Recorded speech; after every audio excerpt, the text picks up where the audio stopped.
bandiraɓe sehilaɓe ɓiɓɓe fulɓe fullaɓe lamɗam bandiraɓe sehilaɓe ɓiɓɓe fulɓe fullaɓe barke wodduɓe ɓadiɓe wonɓe jamma wasani wonɓe ñalawma ari wadde on présenté koɗo men galle on woni Adama Sow bandiraɓe haaldete moon ko debbo mo duyi ko mboyum men mbajjere Samba yaɓɓanaɗo ileranwa soyoyoɗo debbo mo jayentul ole tekkoɓe jubbi ndono looɗe bandiraɓe kalko dilli ko dillin ɗum ɓurɗum doole bandiraɓe holko dillin men sa nani keleng leng ko jamdi yane jamdi bandiraɓe garden hande ko waddi présenté honorable député Adama Sow Adama Sow noon ko gorko mo kadara to diwan Linguére gorko cuusɗo casɗo gorko mo gendiyanki ngana gorko jambaro jiɗɗo pulagu ɓamti kedi leñol mum parneriɗo kedi leñol mum kala saha ko oɗo woni Adama Sow Adama Sow waddata yewtere Abou Samba Diop ɗo e Ayawo Pindi TV wondude radio Teccan bandiraɓe yiɗɓe sehilaɓe amtuɓe yebde Ayawo Pindi TV minen mbimon wona hay nokku kuɗɗo bandiraɓe dokkon min hakkillaji mon jeeɓon ɗo e Pindi TV holko Adama Sow addan bandiraɓe keɗoɗen sen nani man naftor waddi Adama Sow bisimilla ma ɗo e Pindi TV bandiraɓe sehilaɓe musidɓe e yeeɓiyankoɓe Pindi TV e haalirde Teccan on calminama on jurama on jettama salminama nde salminama teddugal jetto joguiɗo ɗo fuɗɗima wala ɗo haaɗi no kewmi wiide ni sababude bandiraɓe hewɓe wattuɓe haqqillaji ko watte ko miijoji mon ko cembolin ton ko manta ton ko jaana ton Allah jaama en jetti haalleɓe Pindi TV e haalleɓe haalirde Teccan e haaliyankoɓe mumen enen kuccude e mo ganduɗa ko mawɗo haalleɓe Samba Diop on jetta mon feewi no feewi wondude mo ganduɗa kañum woni hono musidɗo men Sahel men Ibrahima Ba mo ganduɗa ko ballidiɗo men e kala saaha hande noon koɗo galle bismi ko gorko pullo tedduɗo mo ganduɗa yimɓe e kala ne gandi hol kañum inde mum e yettode mum golle mum e balɗe mum e leñol ngol musidɗo Adama Sow bisimilla jaam hiire jarama ceerno Abou Diop mi salminima mi juurimama mi salmini Pindi TV e dendagal harallayɓe wonɓe ɓeɗo miɗoɓe yetto miɗoɓe dono kadi miɗoɓe ñagano de Allah ɓesdata bawal ngal e progrès kala ko fate koɓe gannayi honorable député Allah jarama somin mbi hol Adama Samba Daɗi holko jabotoɗa min eyyi Adama Samba Daɗi ko kurko pulla gorko pulla jeeyaɗo to to wuuro wiyetega kadar koyle kadar koyle oyi saabu beeli ɗi foof mbaɗi ko koyle tagui no wiye koyle noon kewno wonde ko da min cikano kewno wonta koyɗe maayo toon wonno ɗum heew beeli koye ɓaljol donc beeli ɗi fof mbaɗi ko koyle ɗum taki wiye kadar koyle ɗum taki koye commune mba Labgal jeeya koye arrondissement mba Dooji e koye département Linguére wadde jeeyami koye région de Louga Adama Sow ko janggi ko Linguére ɗon janggi école mum primaire a dañi BFM après Adama Sow ari ga lycée Lamine Gueye ɗo Adama Sow dañi bac après Adama Sow yahi Maroc arti noon woni Sénégal tour caggal ɗum noon Adama Sow woni attaché cabinet ministre d'état Habib Sy après woni député 2007 après wonti député 2012 ha 2017 Adama jarama min keewi namdede koye men min mbiya oɗo ko sukato banggue duuɓi mawɗo to banggue hakkille no way suusde ni fittan ɗum way sellude ni so pulago memama o dillat yimɓe ne gandi guila e suudu saɗiji kona suudu saɗiji beele a rontu ɗum e leñol ma walla tan garɗa ardengal cuusal walla womo jeeɓat annanano e mawɓe ma wiya noon ono suusno o ko ni wano Allah walla holmo jeeɓatnoɗa ha keɓɗa ngal cuusal eyyi minde mbiɗa andi kam mbiɗa yeɓatno Djibo Leyti Ka min meeɗa noon jiidude parti kono ko neɗɗo belnoɗomi to banggal cuusal mum to banggal vraiment fit mum tan ina welimi horaki noon Allah hoddiri nder département Linguére kori jam toon ko Daouda Sow en maɓe komin ɓiɓɓe baaba minen komin sannaraɓe kono Allah hoddiri mi meeɗa wondude nder parti ko on gonnomi tan koye gondunomi ko Ablaye Wade gila 1988 minen en Modou Diagne Fada en e sukaɓe vraiment wondunoɓe Ablaye Wade gila 88 wadde noon ko hen tan gonmi haɗani politique o noon haɗanimi heddade e ko donmi ko haɗanimi heddade e ko guurmi ko saabu ko hen neyimi saabu so vacance fotina mi imma toon Linguére mi yaha wuuro amen Kadar mi aynoya walla mi waɗa ko potmi ko wadde to banggal ko tawmi ko ɗum taki noon horaki noon ɗum taki miɗum farnori mi farnoraki dal musique aji e goɗɗum parnormi koko fina tawa o ɗum mi horaki tawa ɗum hina wallimi hina mi waɗi accompagné ha mbawmi yottade ɗo jottimi ɗo horaki tawa ko ɗum aussi wadde ko pullo gaynako jaawo ko samedi mamdane jaam en heɗo gaaci adama puɗɗoɗa politique koye Ablaye Wade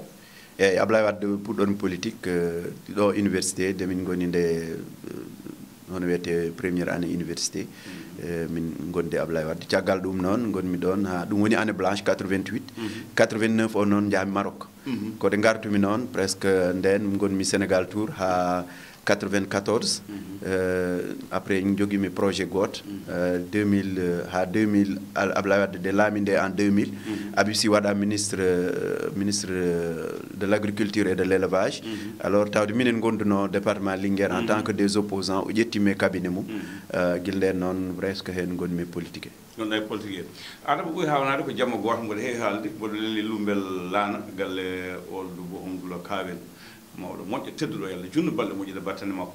nanmi jamma yimɓe ne ndewe ɗo tali hene mbiya Adama Samba Dali ko kangal Adama wi kono faye Macky Sall Ablaye Wade woni hokkamo temedde nagam million ngaji ne hokkamo oto o salima kanko yiyata Oumou wona kaɗo haalɓe nani ɗum hoorama ko saabino ɗum e beele en ɗum ina woodi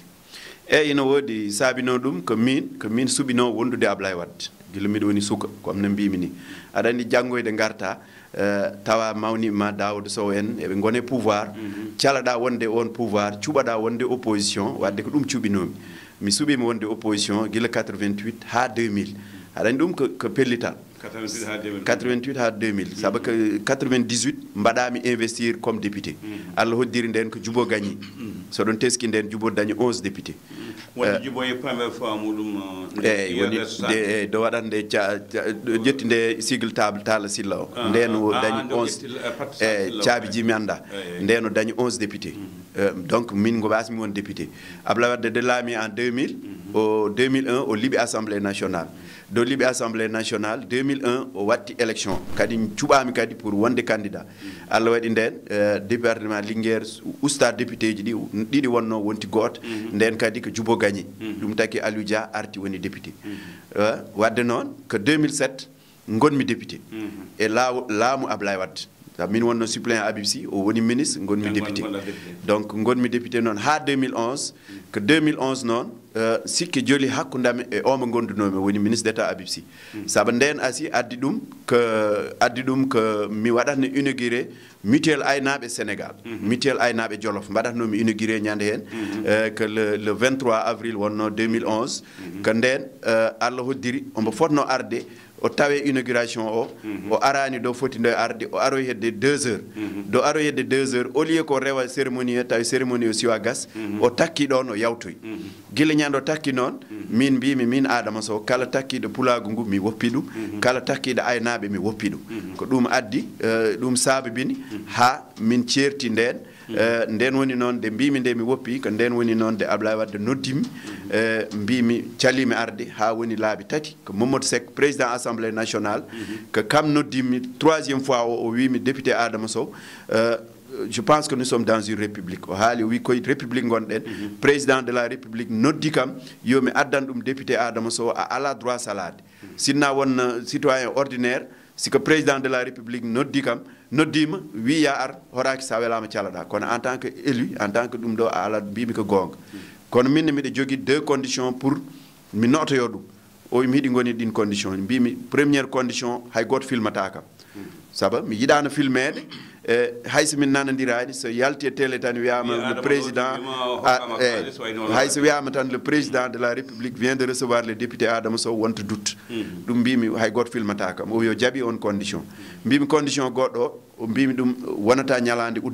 liggatede sabu so woni ñalande liggatede so président de la république hombo waɗa recevoir neɗɗo arda e directeur cabinet mum nden ko abi si woni directeur cabinet mum ede mbimi ko won teddungal abi waɗanimmi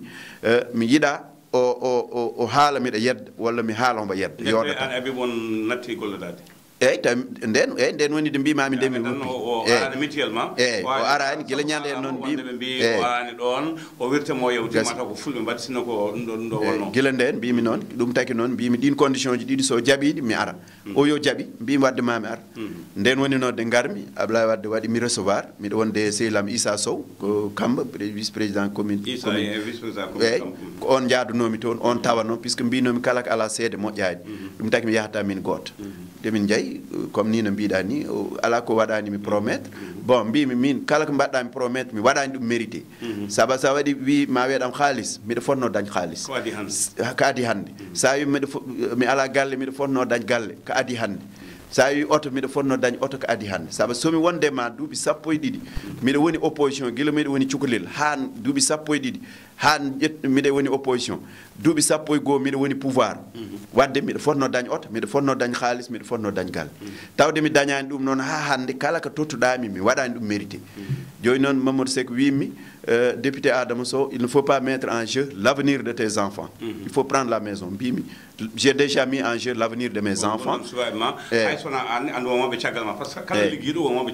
gasi ko ɗum mbimi mi waɗi déjà en jeu tawi ko ɗum saabu mi wonde mo duuɓi 12 miɗo yiilo pouvoir somi wonde mo miɗo jogui omo woni jogui pouvoir miɗo fotno ɗum dañde ɗum taki mbimi mi waɗani noon Allah hoddiri min nanandirani e dow ɗum après jahami de jaami noon noddumi miñam honorable député Aliou Dembourou mi ɗum yetta ko kam noddumi mbimi député ono wiyete Aliou jiɗmi ko yiide président Macky Sall ñande hen ko novembre wonno 2011 o nawimi galle Macky Sall min jiidi min kaldi mbimi ɗum galle président Abdoulaye Wade immimi ni joni sa yiiɗi mi kalanmi ɗum kala komin kalduno mbimi ɗum sa yiiɗi hayso joni miɗa wawi wadde démissionné en tant que député sa yahi pouvoir jahaden pouvoir sa yahi opposition jahaden opposition mi felliti démission e yeesa Aliou Dembourou kalmi ɗum o wimi woto démission makki on e hoore mum wimi woto démission sa démissionni koye opposition gonmi il faut mi yilanma oto il faut mi wallinma ɗum ɗon jarani wi ka PDS kono waɗani soutenir candidature Ablaye Wade ɓe mbawi tan ko riwdema soɓe ndiwima jahda e mandama ni o wimi alors mbaɗmi noon jaami dans le département de Linguère minen en Ali Ngouye en ono wiyete Samba Diop en Sidel en woɓɓe Sidel Samba Hawa en minen fof min gondi Allah waɗi makki gagné département Linguère premier tour o gagné deuxième tour waɗ Ali Ngouye waɗa ministre député ji ngari minen fof ma won 40 candidats wonno sam don ɓeɓe limanmami woɗ ɓen fof Allah hoddiri makki suɓakiɓe ko min suuɓi o suuɓimi wattimi liste départementale mbaɗmi dirigé liste départementale 2012 o Allah waɗi gartumi assemblée nationale 2012 ha 2017 ko ɗum taki 2017 de 2017 ari mbimi haade élection ji ɗi ngar ko min waɗi conférence de presse mbimi min mi wona candidat mi wona candidat mi wona candidat pour yiltade mandat député saabu yooɗani 2012 de makki suɓatomi nde won wondunoɓe mum gila 2008 2009 2010 ha 2011 min ko 2011 garmi ɓen fof o suɓakiɓe ko min suuɓi wadde yooɗani mi waɗa on mandat ha gasa mi rutto kadi mi wiya ɗum président a suɓinomomi de 2012 goppuɗaɓe wondunoɓe ma gila 2008 joni kadi miɗa yiiɗi kadi ya suɓomi mbimi ko ɗum teddani ɗum taki 2017 mbaɗmi déclaration am mbimi je ne suis pas candidat kala gonɗo candidat mami wallu ɗum mami jaggaran ɗum mami waɗan ɗum kaddi bawɗe mum pour que président daña majorité député ji assemblée nationale ɗum taki mi artani assemblée nationale e yeɓiyankoɓe heɗiyankoɓe Pindi TV ɗo e Touba Villa on keɗima ngal ɗo dawal ngal ganduɗa ko dawal gaddanal hakkude men e gorko mo Kada Koyle Alaji Adama Alaji Samba Dadi en keɗima ko haali ko e ngal ɗo dawal gaddanal yeeɓoɓe tedduɓe min keeɓi ujunnaje temedde yimɓe bindi moon min beltima hen ngal ɗo dawal ko ɗo dotten kono to goɗɗe ɓoyata men garta saabu ko joni puɗɗiɗen gonɗen koye mundi e yewta nde son teskima gonɗen ko nde Adama Abdoulaye Wade Gagny o watta député nde kono en cuwayatade ko heewi jagge hoto goppe jeeɓe hoto dirtine ma en gartu hen so Allah lamɗo a jaaɓi